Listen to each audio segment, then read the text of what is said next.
Welcome back to Hoskins Outdoors. We're going to do something a little different today.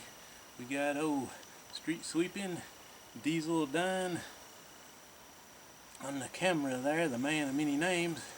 We're going to try to see, I've seen people cut these with swords and buoys, but I ain't never seen them use a chainsaw before, so we're going to try that.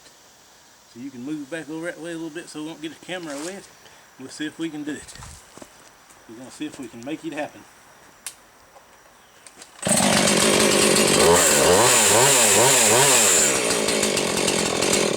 Before I forget, don't try this at home.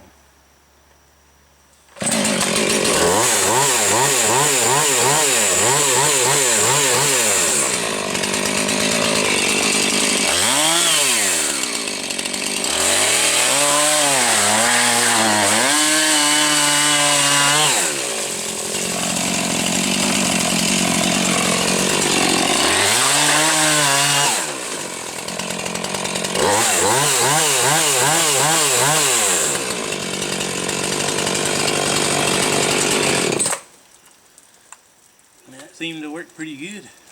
Never seen anybody do it with a chainsaw before. Thank you for joining me.